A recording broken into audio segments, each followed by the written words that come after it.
mais, cumprimentar a assistência e agradecer o convite para estar aqui hoje a apresentar os resultados deste projeto. Relativamente aos outros projetos que se calhar já ouvimos aqui falar, é um projeto que está mais no início.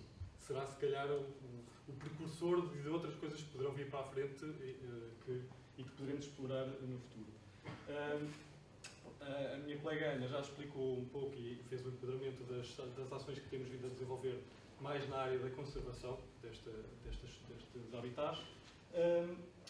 Com este projeto Rebuliço, nós pretendemos dar um passo em frente, ou seja, tentamos perceber até que ponto é que estas pradarias, estes habitats, podem ser uma ferramenta na reabilitação de zonas degradadas. Na Ria de Aveiro, infelizmente, tivemos um problema histórico de contaminação de uma zona específica, na zona nordeste da Ria, a zona do Largo de Laranja, devido ao complexo industrial de Estarreja, e que levou a um processo de empobrecimento desta zona que foi impactada pelas descargas de efluentes industriais. Isto ocorreu durante décadas e, enquanto que a componente mais terrestre, os campos agrícolas, as valas de descarga, foram sendo alvo de processos de reabilitação, a Ria, o ponto de entrada destes efluentes na Ria, nunca foi intervencionado. Foi deixado num processo de atenuação natural e deixado de recuperar por si próprio. No entanto, o que nós temos visto, a ideia seria que a tendência seria para uma melhoria das condições, e isso tem-se verificado, só que mais recentemente temos verificado outro tipo de processos que poderão indicar riscos associados. Por um lado, a baixa diversidade daquela zona, verificamos também a presença de processos erosivos que fazem com que haja um aumento da exportação de contaminantes daquela zona para o resto da Ria e também uma migração das camadas mais contaminadas, que já deviam estar aprofundadas pelo passar do tempo, tem vindo mais à superfície. Por outro lado, o aumento da frequência dos eventos climáticos extremos poderá desenvolver riscos acrescidos para as populações e para as comunidades biológicas da zona. Assim sendo, pensámos numa solução baseada na natureza para tentar reverter esta situação. E, obviamente, as pradarias de ervas marinhas foram a nossa tentativa de solução. A Ana já falou muito bem dos serviços que estes habitats fornecem. Nós tentámos perceber até que ponto é que conseguíamos que um novo serviço de ecossistema fosse desenvolvido. E este seria uma ferramenta de biorremediação. Ora, para isso, inicialmente fomos tentar determinar até que ponto é que as plantas eram resistentes às condições que iriam encontrar naquela zona.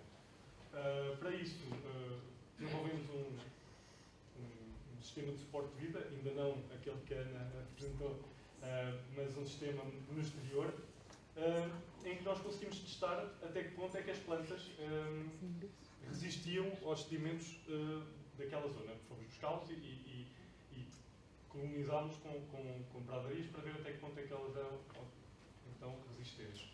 Foram experiências que duraram 7 meses e fomos recolhendo plantas ao longo do tempo para perceber a resposta delas.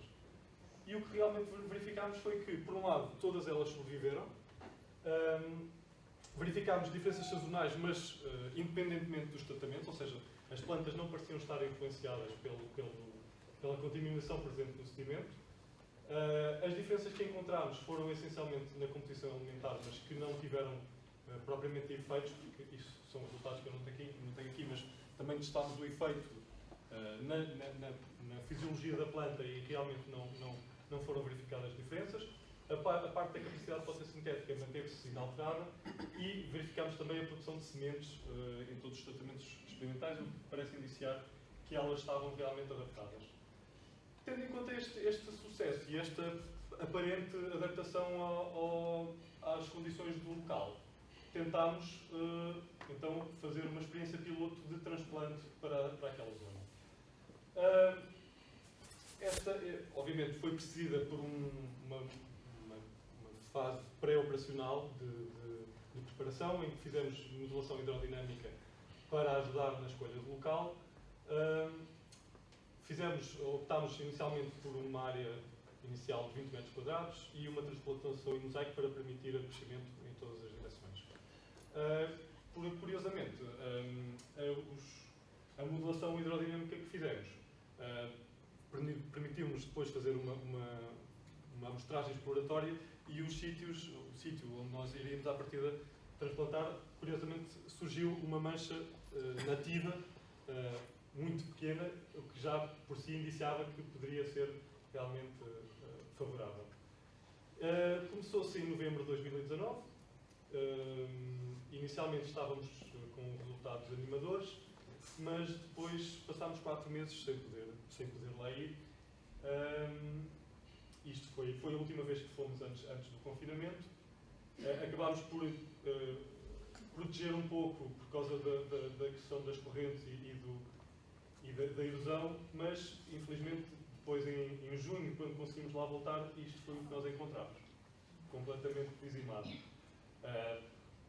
Só conseguimos especular o que é que poderá ter acontecido, provavelmente mau tempo, associado ao rebentamento dos sacos de contenção de areia que nós tínhamos colocado, e pronto, esta primeira tentativa foi realmente levada ao insucesso. Não desistimos, regressámos e recomeçámos, e desde essa altura, felizmente, pode-se ver a evolução da mancha e verificamos que, passado um ano, conseguimos uma mancha compacta como se fosse uma mancha nativa. Depois disso, a área dos tais 20 metros quadrados que inicialmente colonizámos, depois disso já expandimos e tentámos unir a mancha nativa com o transplante para tentar ganhar robustez e proteger ambas. E durante este ano, novamente, conseguimos fechar completamente o espaço.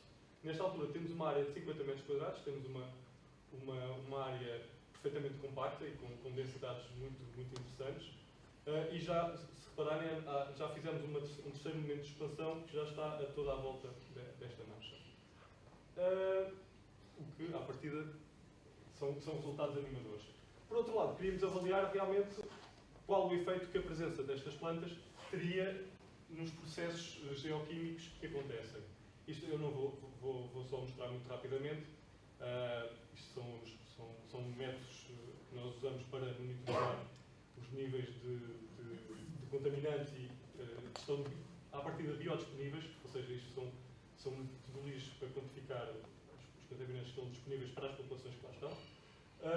E verificamos, no gráfico do lado direito, um efeito muito significativo da presença das plantas na disponibilidade de contaminantes, neste caso mercúrio, no perfil de sedimento. E, curiosamente, verificamos também que isto não se verificou nas concentrações do sedimento. Verificamos também, isso é o mais importante, é que o transplante, comparado com a mancha natural que já lá existia, ao fim do primeiro ano de transplante, que foi quando nós lá fomos, são perfeitamente equivalentes. Ou seja, no espaço de um ano, a mancha transplantada recuperou o serviço de ecossistema que a mancha que já lá existia estava a prestar. Fizemos o mesmo para os fluxos de nutrientes, novamente, e aqui fizemos tanto nas poças intertidais durante a maré baixa como em período de maré alta com câmaras de fluxo. Novamente, os resultados foram muito animadores e verificamos novamente que o efeito das plantas é muito significativo e que, apesar de haver ali algumas diferenças, as manchas natural e transplantada são muito equivalentes passado um ano. Por outro lado, fomos avaliar o efeito das pradarias nas comunidades bentónicas presentes. Aqui testámos na área não colonizada, na área vestada e na periferia dessas áreas. Tendo-se verificado que os indicadores do transplante ainda não são equivalentes à mancha asadora. Mas, apesar disso, verificámos que a condição ecológica é superior no transplante relativamente à periferia, havendo um aumento de biomassa e de densidade de espécies-chave. O que, à partida, pronto, o último objetivo está ainda em desenvolvimento, que são os cenários a médio e longo prazo deste efeito, porque, como vimos, aliás, vou mostrar a seguir. Como conclusão, que realmente verificámos que elas são resistentes e conseguem suportar o transplante para zonas à partida historicamente contaminadas e que a sua presença tem os impactos significativos na geoquímica, reduzindo então a disponibilidade de contaminantes e de nutrientes.